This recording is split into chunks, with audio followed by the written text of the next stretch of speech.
Hello, it is Diane Cox here from a boiling hot Cape Town, and I have had another lovely request to do a question from a subscriber, and this question is on the concept, idea and laws regarding NESARA, which is the National Economic Security and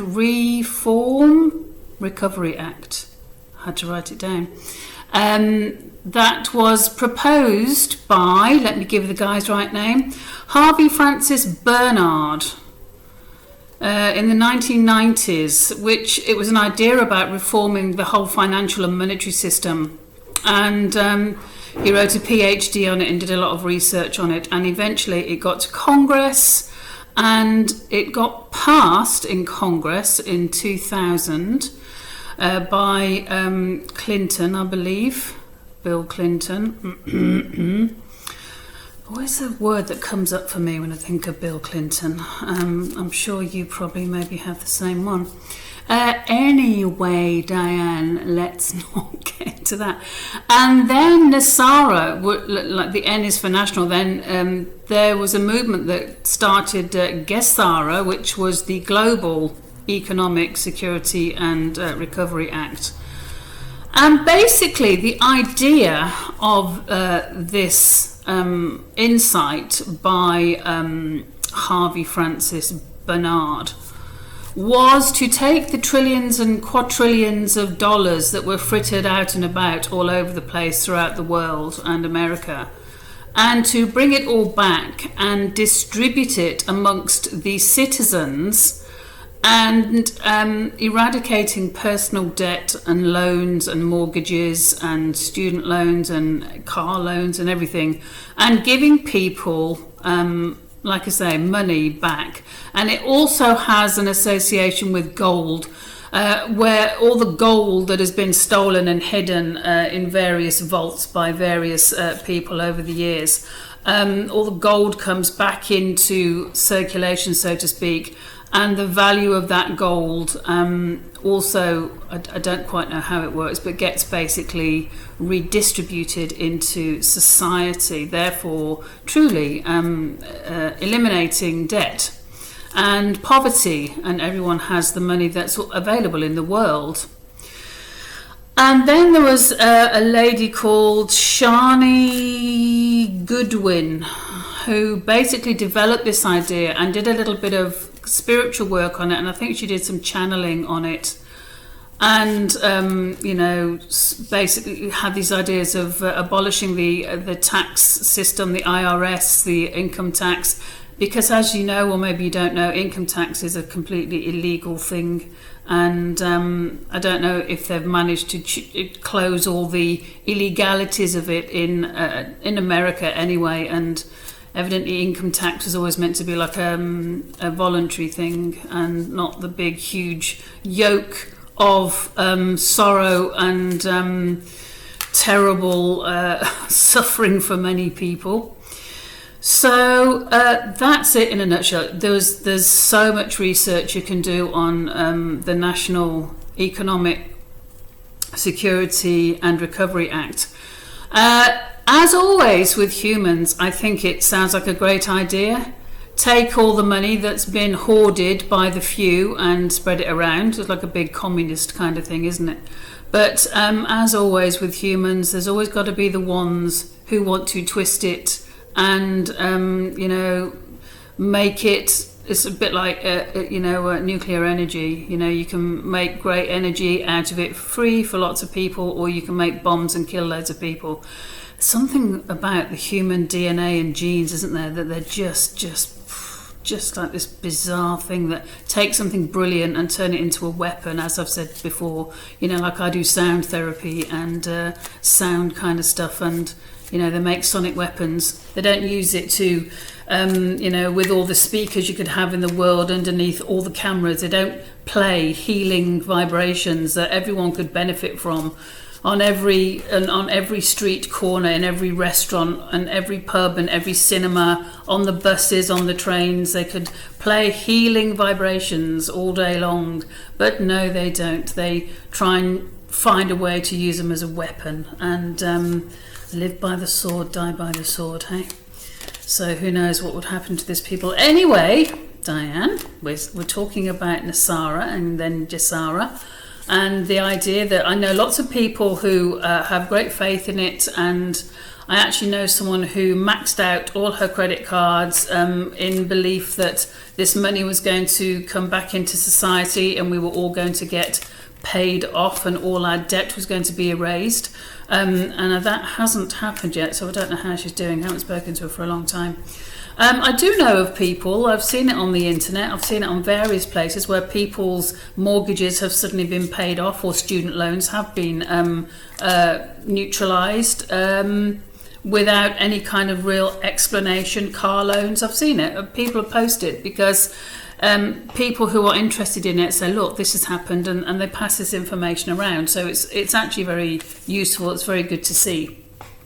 And one thing about that's said about by Shani Goodwin when she was channeling information and spiritually connecting with it all many years ago, was that the actual NESARA Act that was signed into being by Clinton was meant to go active, it says, on September the 11th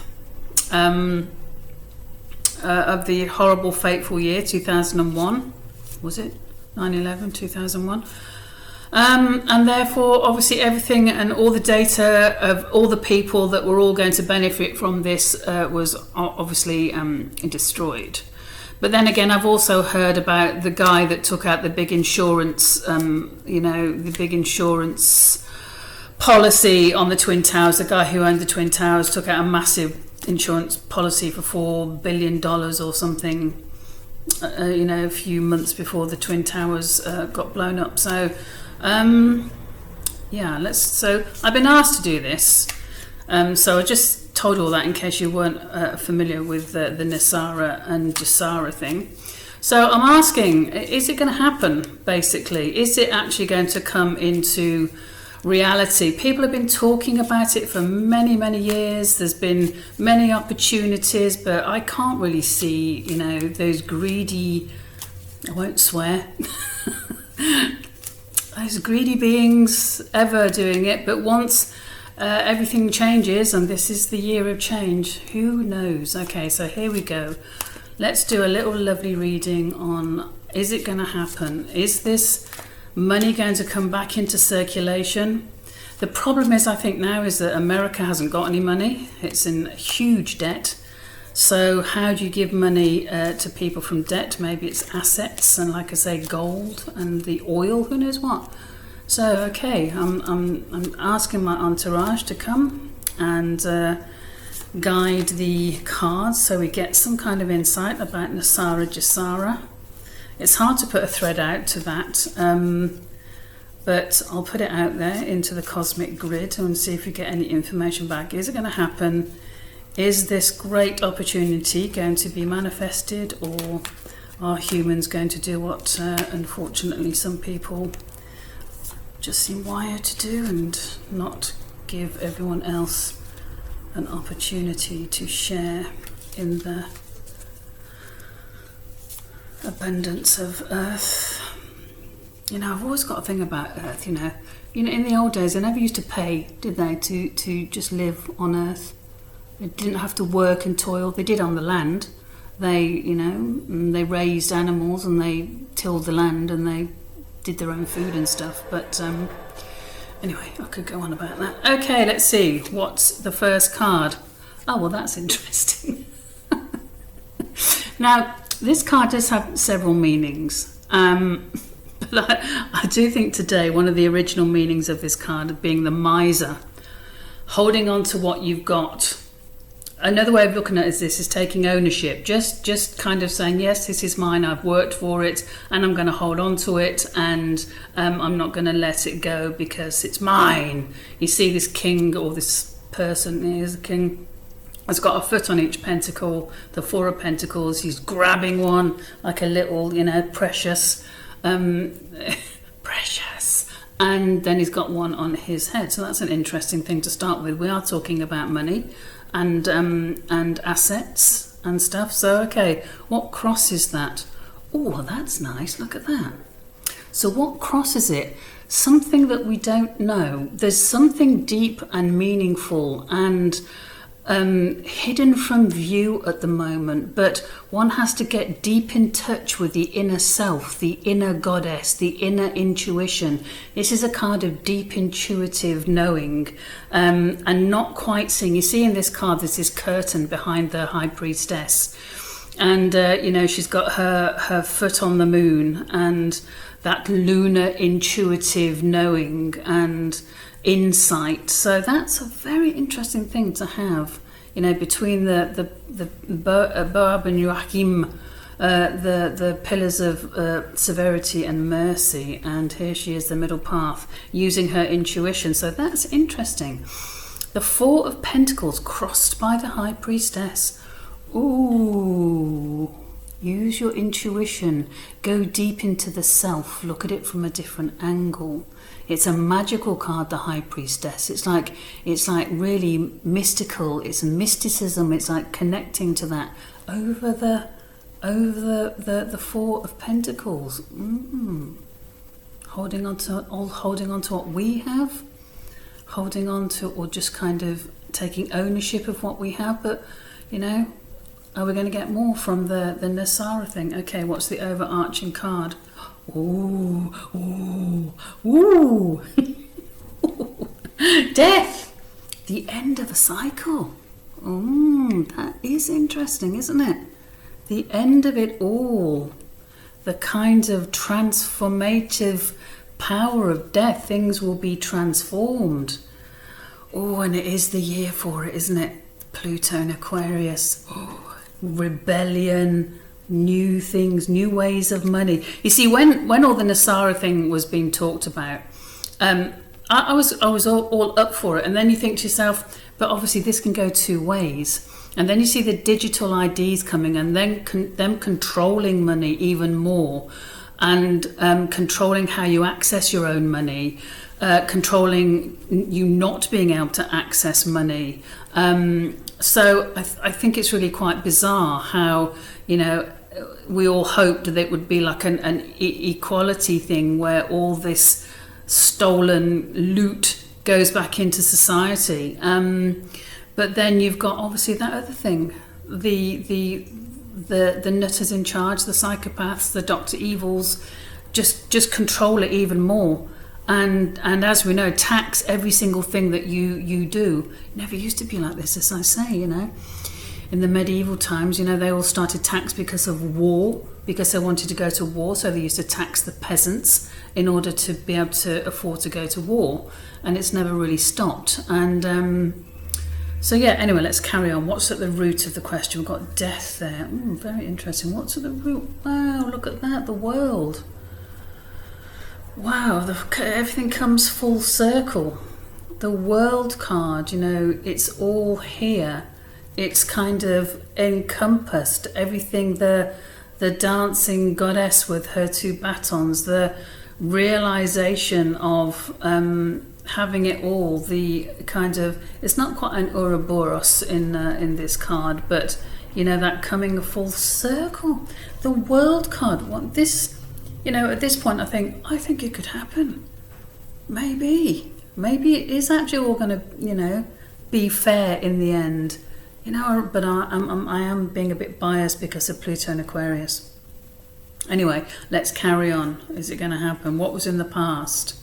The Empress. Oh, this is a big, powerful reading, isn't it? Abundance. Everything was there. There was food. There was money. There was. Well, what kind of era we're talking about here? But you do know, in every country, there seems to be not every. I shouldn't tar everyone with the same brush, but so many countries have all got the same problem of people who get into power and near money in order to steal it, embezzle, and use it wrongly. That definitely is the case in America with their debt at the moment. I mean, here in South Africa, they've got no money, and it's quite fascinating how, you know, it's been proven, and there's been court cases where people have stolen millions and millions and millions of rands, and nothing ever happens. They just carry on, and then the next person does it, and of course nothing's happened to anyone, so they know nothing's going to happen to them. So there's not a kind of decent, I shouldn't say that, there probably are decent politicians that really do want to help the masses and the country that they serve. But yeah, wow. So I'm just, you know, that Empress card, when everyone was, you know, working for everybody's good, maybe that's what I'm getting today. Whereas now it's each for their own, isn't it? Okay, what's in the future? Okay, the future is the Ten of Wands. Again, this card showing that you can be the victim of your own success. You know, you work hard and you make things, you do things, you act, and you create something that people want. You know, you create all kinds of things. It could mean anything, whatever you do, but you become so successful that it becomes almost like a burden, and it becomes stressful, and you can barely take your goods to the market. In this case, you can't see in front of himself because of all the stress he's kind of caused by his own success. So that's in the future, the Ten of Wands. So basically, in the future, it's quite interesting, because if we're talking about money and NESARA, it's like, okay, it sounds like a dream come true, but the burden of it, I don't know, the burden of, I'm thinking it obviously from my own point of view, the burden of riches, wealth. Because again, a lot of people think that by having money you can solve many things, which I think you can. Like, you know, if you're going to eat, and if you want to go on a holiday, and if you need a rest, and if you need a massage, and, you know, that kind of stuff.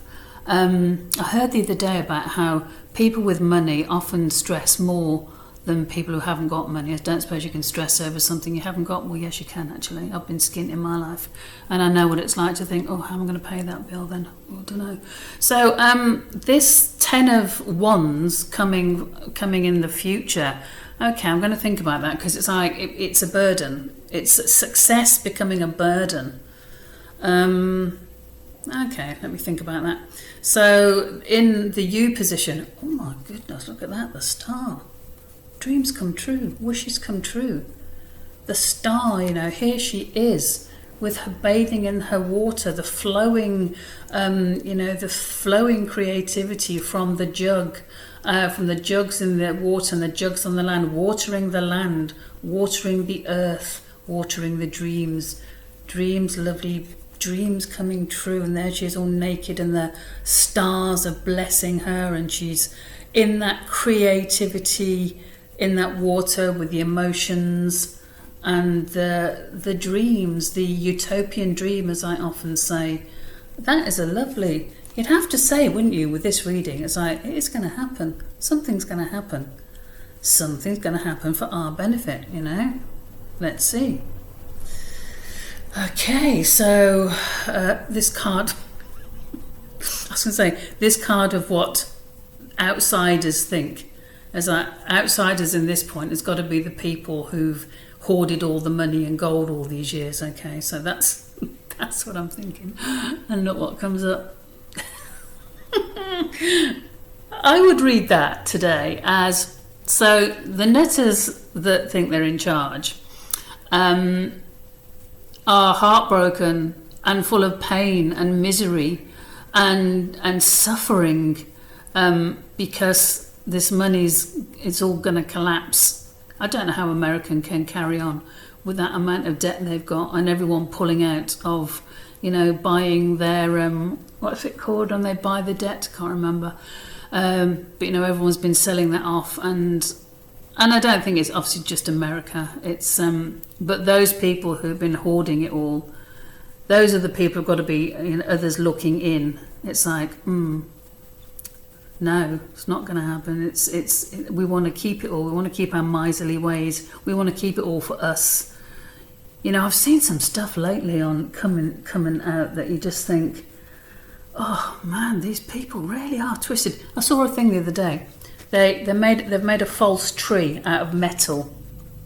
You know, they're going to cut these trees down, and then they've got these metal trees that suck in CO2 and give out oxygen. It's like, that's what a tree does. I could swear again, but I won't. Why would you cut down trees? That's what they do. They're miraculous beings. You talk about the CO2 going up in the world. Stop cutting down all the effing trees. It's a very simple, it's very common sense. It's like, it's not hard, you know. Leave them alone. Let them do their job. I've seen so many weird things lately. The robo-dogs. You know, there's robo-dogs that they're making, and they're going to basically make them, you know, into troops eventually. And then I saw a guy the other day, and he's bought one. He's like walking this dog in the street, but a robot dog, you know. Just get an animal with feelings and emotion and love and fur, not a box on legs. It's like, wow. Anyway, so Three of Swords, how others see it. And like the others, because I'm talking about NESARA and JSARA, the Global Financial Recovery Act, security and recovery. Oh my goodness! Imagine, do the nutters of the world want everyone in the world to be secure? No, it brings them great stress and pain to think that, you know, we'd all be happy and not burdened by tax and bills and having to pay every tax, you know. Okay, so hopes and fears. Okay. Hopes and fears, Knight of Swords. So the hopes and fears, rushing in, not really quite thinking before you speak, not kind of really, or on the other hand, rushing in and cutting away all the red tape and rubbish and everything that holds communication back. It's kind of active words, fiery words. It's fighting talk, but it's also, you know, if it's not fighting talk, it's discussion. It's dialogue about things. It's really communicating about getting on with stuff. It's about putting your ideas into action.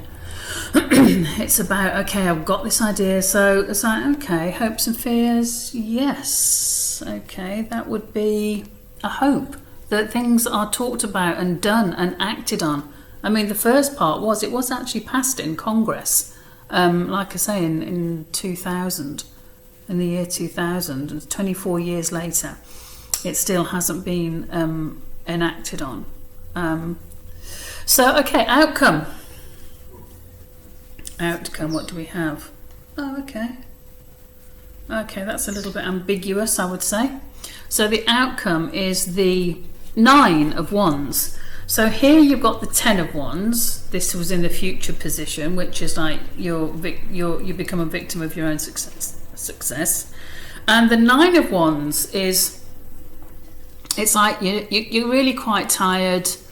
You've really kind of had enough.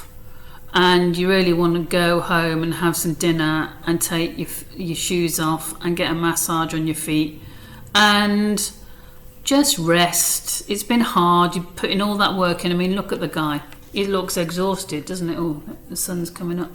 He looks exhausted, doesn't he? He's like, oh man, am I tired. Oh, what was that? Oh, one of my cards fell off. Ooh. So he's a tired worker who's achieved a lot, but he's still got a little bit more to do. There's still something else he has to do. So this is a very useful card, okay? In the Mythic Tarot deck, the 9 of Wands, which I think is a really good way of seeing things, is when the ship, the Argo, Jason and the Argonauts are coming back from their big adventure, heroic adventure of getting the golden fleece, and they can see their home, and they are all kind of exhausted and just wanting to get home. But before they get home, they have to pass through the clashing rocks. So there's these magical rocks, obviously it's the myths, and these magical rocks just clash and clash, and so you have to get through the passage between the magical rocks, obviously when they are apart, so you don't get smashed to smithereens. And I think that's a very good kind of way of seeing the Nine of Wands.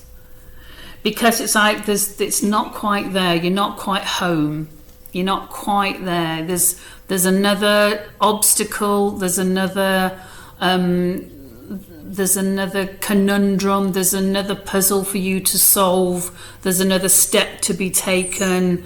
There's another kind of detour before you actually get to the prize, so to speak. So I think it's a really positive reading, actually. And even though, there's something about the, the logical mind that you go, well, all the money's been spent, there isn't any money.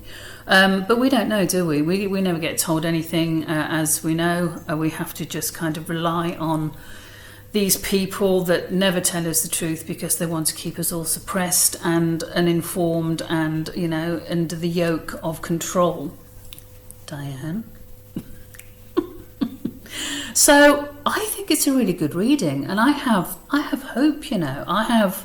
I have a little pang of excitement. It is the Ten of Swords, so it's like okay, it's a little bit of a burden, as I say, but there's all this star, the world, death, the High Priestess, the Empress. I mean, it's a very powerful reading.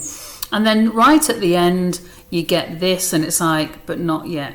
There's still things to be navigated around, and I'm sure there are people navigating around it. I'm sure there are people that know how much money and assets that there are.